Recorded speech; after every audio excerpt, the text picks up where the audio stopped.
이스라엘의 사사에 대해서 우리가 사사기를 통해서 말씀을 나누고 있습니다. 우리 마음의 상황이 이 사사 시대처럼 전쟁과도 같을 때 어떻게 평안해질 수 있을 건가? 사사를 통해서 또 사사의 업적과 삶과 하나님께서 사사들을 쓰셨던 부분들을 보면 하나님께서 다스릴 때, 하나님께서 당신의 영광과 당신의 임재를 드러내실 때, 그 다스림 가운데 있을 때 평화가 임하는구나. 사사가 다스릴 때 그들의 삶의 바른 가치관과 하나님을 향한 고백이 있었고, 그것이 의미하는 바는 하나님이 다스리실 때, 하나님의 통치와 다스림 가운데 있을 때 이스라엘 가운데에는 참다운 평화가 임하는구나라는 것에 주목하게 되고 그렇게 기도해야 됨을 알게 됩니다. 사사기에는 총 12명의 사사가 등장합니다. 그 중에서 아비멜렉 같은 사람은 큰 일을 해서 전쟁과 물론 갈등과 분쟁이지만 사사로 나오지 않습니다. 사사라고 나와 있는 사람이 총 12명이 등장하게 되는데, 내일 살펴보게 될 삼손까지 하면 12명이 됩니다. 그 중에 6명은 어떤 사람들은 소사사라고 부르는데, 이유가 뭐냐면 정말 한 줄, 두 줄에 걸쳐서 그 사람이 했던 사역과 그 사람이 했던 것에 어떤 통치기관이 등장하고 있는 것에서 어떤 삼손처럼 일어나게 된 기드온처럼, 에훗처럼, 온니엘처럼 그런 전쟁과 이런 것 없이 오늘 읽은 말씀처럼 그런 살았고 이런 일이 있었고 이런 특성들에 대해서 이야기하는 사람들을 소사사라고 부르기도 합니다. 6명입니다. 오늘 본문 말씀에 등장하는 입산, 엘론, 압돈 이 3명도 똑같은 맥락의 사람입니다. 마치 앞서서 우리가 삼갈과 돌라와 야일을 살펴보았듯이 그들의 삶에 하나님께서 임재하셨다라는 것을 이렇게 보게 되는 부분이 더 크다고 싶습니다. 저는 이 6명의 사사들을 묵상하고 또 하루 하나님께서 우리에게 보여주신 사람들에게 우리가 어떤 부분을 붙잡을 수 있을까 이렇게 기도하고 생각하면서 평범해 보이고 지극히 일상적이어 보이고 그들이 갖고 있었던 것이 하나님께서 하셨던 여러 일들에 대해서 연약함이 오히려 혹은 어떤 다른 면으로 생각할 수 있는 사람이 많을수록 이게 하나님의 열심이구나. 그러니까 무슨 말이냐? 그러니까 하나님이 그렇게 쓰시고 하나님이 그렇게 인도해 주시고 하나님이 그들을 사사라고 이끌어 주신 부분이 더 큰 거구나. 우리가 주목해야 될 부분이 그것이라고 싶습니다.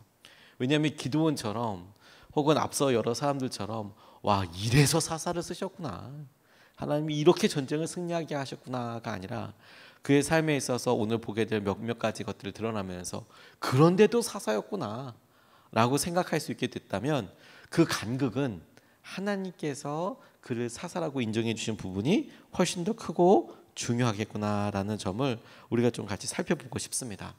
그들의 삶이 각각 7년, 10년, 8년 동안 하나님께서 이스라엘을 다스리셨다라는 점과 하나님께서 인도하셨던 분명한 시간이구나라는 것을 적어도 알 수 있게 되기 때문인데, 오늘 두 가지로 하나님께서 이런 일상적인 것과 연약한 사람들 통해서 하시는 일을 통해 우리가 붙잡고 싶은 말씀을 좀 찾고 기도하고 싶습니다. 첫 번째로 입사는 결혼을 통해서 사람들에게 하나님께서 주신 사사로 쓰임받게 되는 사람이었습니다. 8절에서부터 12절까지 말씀을 보면 이렇게 증거하고 있습니다. 그 뒤에 베들레헴의 입산이 이스라엘의 사사가 되었다.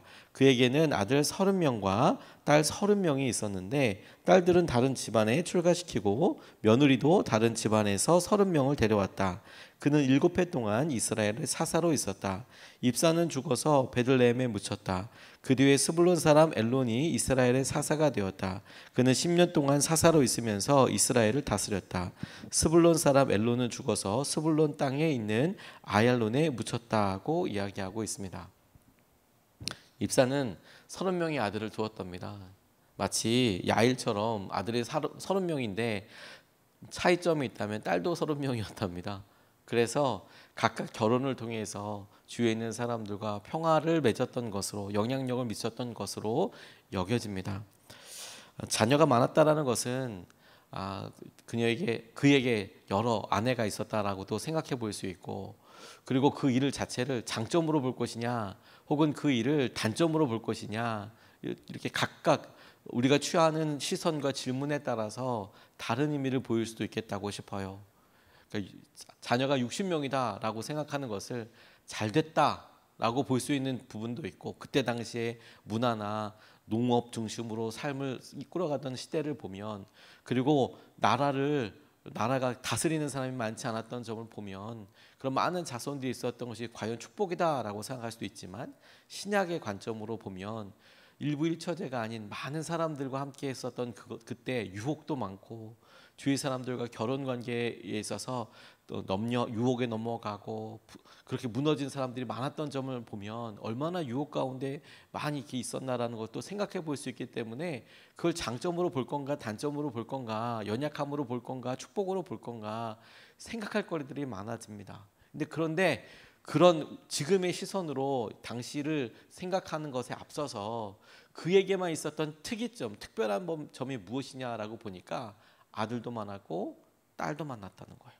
그리고 12사도 중에 있어서 12사사에게 있어서 특별히 딸들이 30명이나 있어서 그 딸로 인하여서 하나님께서 아들처럼이나 똑같이 결혼을 통해서 주위에 있는 사람들과 그렇게 은혜의 관계를 맺어갔다라는 점은 입산에게 있어서 특별한 점이었습니다. 요 바로 앞에 입다가 무남 동료였던 딸의 죽음으로 인하여서 6년 동안 사사로 있었던 것과 마찬가지로 성경에서 여성의 일과 참여에 대해서 나와 있는 그런 부분이라고 싶어요.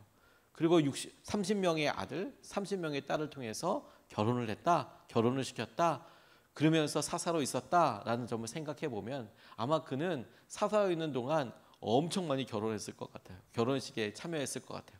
적어도 60번 결혼식에 참여한 거 아니겠습니까? 자녀가 60명이고 각각 며느리를 데려오고 결혼을 시켜서 했다라고 이야기하면 그의 삶이 60번이나 되는 그런 결혼식을 했을 테니까 축제의 연속이었겠다라고 싶기도 하고, 결혼잔치로 정말 바빴겠다라고 싶기도 하고 그렇습니다. 하나님께서 그의 삶에서 주목하게 하시고 소개해 주셨던 것이 무엇이었냐면, 그가 이런 결혼을 통해서도 하나님께서 이스라엘 백성들에게 하시는 여러 은혜의 통로로 쓰임받을 수 있었다라는 거예요. 결혼을 위해서도 우리 자녀들의 결혼과 하고 하나님께서 만나게 하시는 것도 주님께서 우리를 쓰시는 방법 중에 한 가지일 수 있겠구나라고 조심스럽게 생각해 봅니다.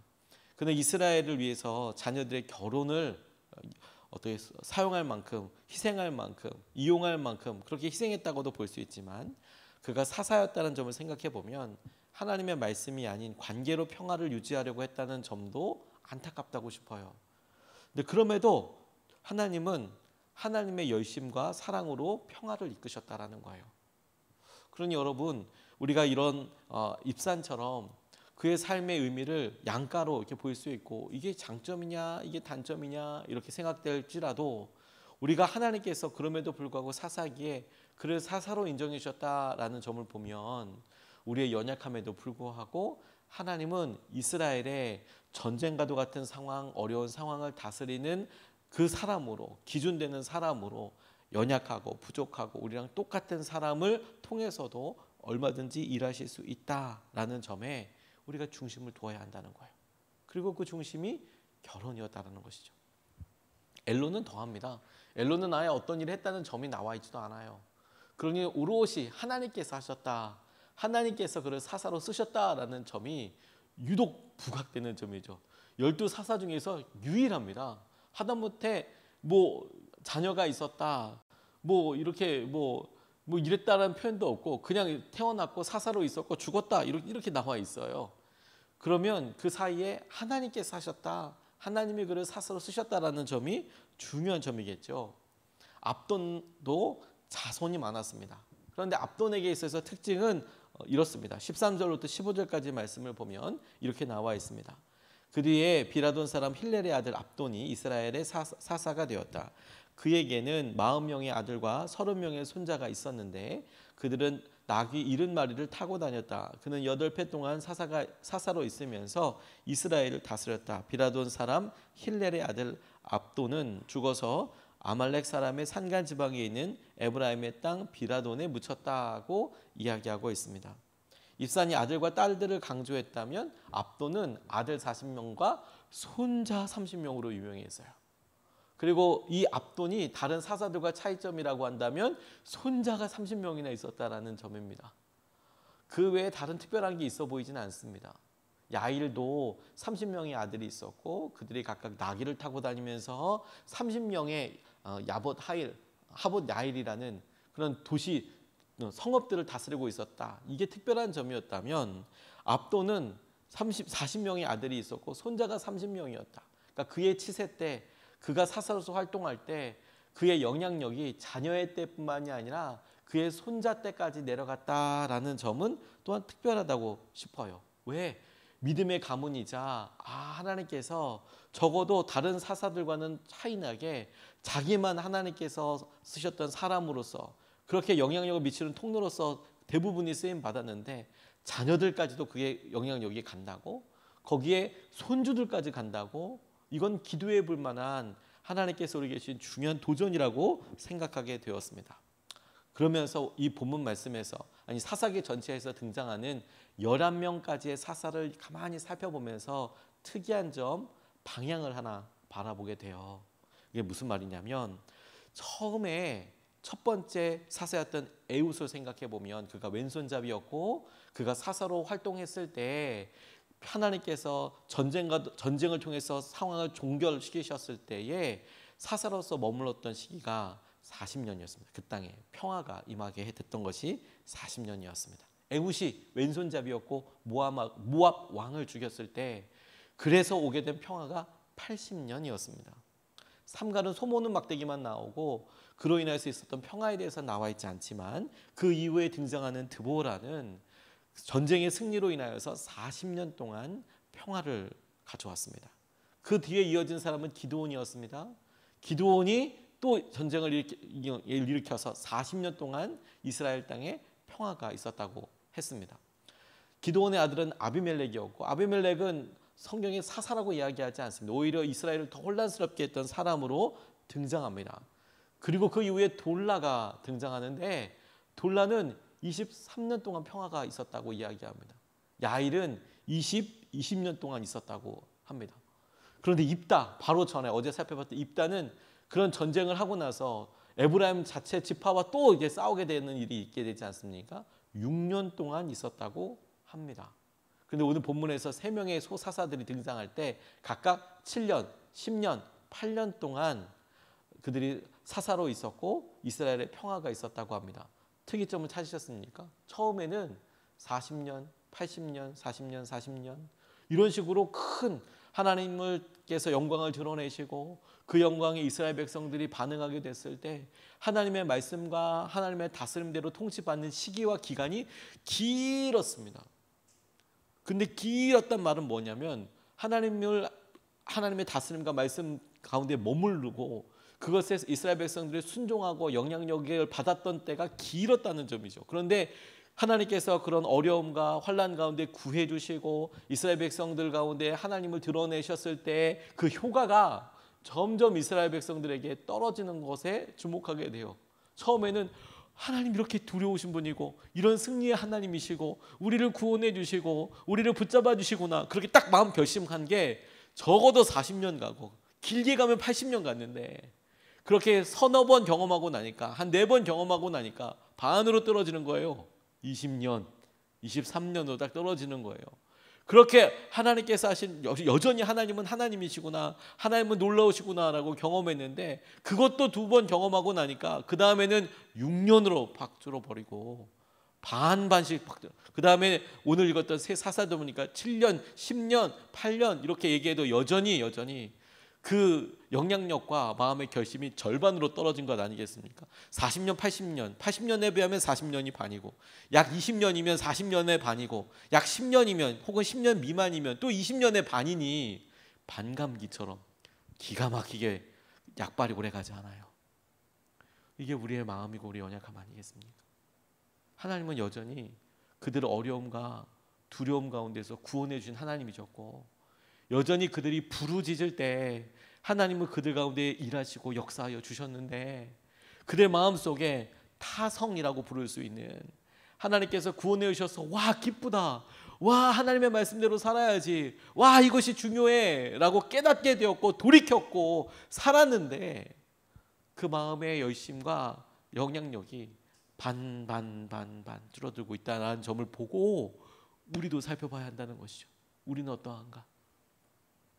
우리가 첫사랑을 경험하고 하나님 우리에게 새벽 예배나 은혜의 자리나 헌신의 자리나 그런 것이 필요했던 것이 하나님 우리를 축복하시고 우리를 구원하시고 우리의 믿음을 강하게 세우기 위해서 주셨던 것에 대해서 하나님 그렇군요, 하나님 내가 이 자리를 지키겠습니다, 이렇게 하겠습니다 라고 그렇게 고백하고 갔는데 너무 귀한 모습이었는데 어느 순간에 마치 이스라엘 백성들이 그들의 삶에 있어서 평화와 고난의 연결선이 접합섬이 없고 자연스럽게 유혹에 넘어가고 삶이 그렇게 해서 어느 순간에 삶에서 블레셋 때 나오고 이방 신도 나오고 의지하게 되었다라는 점을 우리가 살펴보았듯이 우리도 어느 순간에 그렇게 쭉쭉쭉 타협하고 무너져 있고 그래서 어느 순간에 너무 이게 교체 주기가 빠르다 보니까 회개했다가 다시 무너져 있다가 회개했다가 무너져 있다가 그래서 눈물로 다시 회개했는데 이게 오래가지 않고 다시 무너지고 하는 모습을 너무 자연스럽게 우리 가운데 발견하게 되고 있다면 하나님께서 이 일의 완성을 예수 그리스도를 통한 십자가의 놀라운 은혜로 완전히 해결하셔 주셨음을 떠올려야 한다는 거예요. 사사기 전체가 우리에게 이와 같은 반감기적인 믿음, 쭉반 이렇게 떨어지는 것을 보게 하시고 이끌어 주세요. 뿐만 아니라 또 한 가지 특별한 점이 있습니다. 그게 무엇이냐면 다시 한번 처음에 온니엘, 에훗, 삼갈, 드보라, 기드온, 입산가, 돌라, 야일 이런 사람들 입다까지 이르기까지는 주요 특징들이 무엇이었냐? 하나님께서 그들을 말씀으로 직접 부르세요. 그런데 아까 야일이나 혹은 오늘 읽었던 이 셋 입산, 엘론, 압돈 같은 사람은 그의 자녀들이 나오잖아요. 그러니까 마치 하나님께서 그들을 직접 부르시고 그들의 삶에 직접 인도해 주시고 말씀하신 사람들은 그들에게 있어서 체험이나 이런 것들이 좀 길어요. 그런데 점점 후대로 갈수록 사사기에 있어서도 후대 쪽으로 갈수록 어떤 일들이 일어나냐면 하나님께서 말씀하셨다 그래서 되었다라는 점보다 그가 가지고 있는 그의 자녀들, 그의 관계들, 하나님의 능력과 영광이 드러나는 쪽에 방점이 있기보다 그가 충분히 영향력을 미치는 삶을 살고 있었을 법하다라고 상상할 수 있고 추측할 수 있는 그에게 나귀가 그렇게 많았고 자녀가 그렇게 많았고 그런 자기의 어떤 외적인 영향력으로 힘으로 사사의 역할을 감당하는 사람들이 많았다라는 점이에요. 많았다. 물론 삼손은 또 특별한 케이스지만 마지막 사사로서의 삼손은 특별하지만 그런 점이 많았고 또 하나 특징 오래가지 않았다. 오래가지 않았다. 하나님께서 그들의 삶에 절박하고 힘든 상황들 가운데 말씀하시고 이끌어 주셨던 점들을 보고 하나님께서 우리에게 고난을 통해서 일하시는 것들을 보게 되면 하나님 우리에게 영향력이 있고 그렇게 다른 사람들이 부러워할 만한 자녀가 60명이면 그 먹는 식대만 해도 그 영향력만 해도 얼마나 되겠습니까? 근데 그들보다도 하나님 숨어서 타작하는 그런 어리석어 보이는 사람, 왼손잡이여서 지탄받고 따돌림 받았던 그런 사람, 여성이었고 그랬던 사람을 이렇게 쓰시는 것을 보면 오히려 하나님은 그런 사람을 통해서 더 놀라운 주의 은혜와 통로를 삼아주셨다는 점이 중요하다는 거예요. 그게 너무 중요하다는 거예요. 많은 자손으로 하나님께서 하셨다는 점도 중요하지만 이게 중요하다고 싶습니다. 특별할 것 같지 않은 사람들 후대에 올수록 아니 사사기 전체가 특별할 것 같지 않고 일상적인 삶 가운데 하나님께서는 그들을 특별하게 여기시고 사용하여 오셨다. 그 점이 분명하게 드러나는 것은 사람이 잘나서 쓰는 거 아니라 그렇게 사용하시고자 하시는 하나님의 열심이 하나님의 열정이 그들 가운데 일하시고 붙잡아 주시고 사용하시는 거구나. 그러니 여러분 우리가 우리의 연약함을 사사기를 통해서 발견하면서 동시에 우리 마음에 있는 이 전쟁과도 같은 상황을 해결할 뿐만 아니라 이것에 평화가 오는 것에 있어서 구체적인 하나님의 인도하심, 하나님의 다스리심을 구하면서 동시에 이렇게 연약하고 부족한 우리를 평화의 통로 사사로서도 하나님 그와 같은 역할을 하실 수 있도록 쓰실 수 있겠구나 라는 점에 우리의 믿음을 두고 기도하고 싶어요. 저와 여러분들은 하나님께서 사사처럼 말씀이 다스려지는 때, 관계, 가정, 공동체를 위해서 부르셨어요. 하나님께서 우리의 삶에 당신의 놀라운 은혜와 역사하심을 드러내시고 사용하여 주시기를 같이 기도하고 싶습니다. 두 가지를 같이 나눴습니다. 결혼을 통해서 입산이 그렇게 쓰임받았다. 이런 하나님께서 우리에게 주신 여러 일들 가운데 하나님 가정을 통해서도 이렇게 일하시는구나. 하나님 일상적이고 당연해 보이는 이런 일을 통해서도 하나님의 통로가 될 수 있도록 그렇게 기도할 수 있겠고, 앞돈 많은 자손으로 그렇게 했답니다. 많은 자손. 이것이 자손 때까지 이어지게 되는 것은 또 중요한 기도 제목이고 바람이라고 싶습니다. 우리가 무엇이고 한데 그런 일이 일어나겠습니까? 우리는 아무 일이 사람이 아니라고도 할 수 있지만 우리와 함께 하시는 하나님이 전능하신 하나님이기 때문에 그렇습니다. 하나님의 때와 능력을 의지해서 우리 같이 기도하고 싶습니다. 두 번 나눠서 기도하겠습니다. 오늘은 특별히 가정과 우리 자녀 자손들을 위해서 기도하고 싶습니다. 첫 번째로 주님, 우리 가정에 결혼들이 있고 또 결혼을 통해서 맺어진 관계가 있을 텐데 결혼을 통해서 주님의 선하신 뜻이 드러나게 하여 주십시오. 하나님, 우리 일상적인 여러 일들, 가정의 대소사 이런 일들로 주님의 선하신 뜻이 드러나게 하여 주시고 이끌림 받게 하여 주십시오. 우리가 첫 번째로 같이 함께 기도하시겠습니다.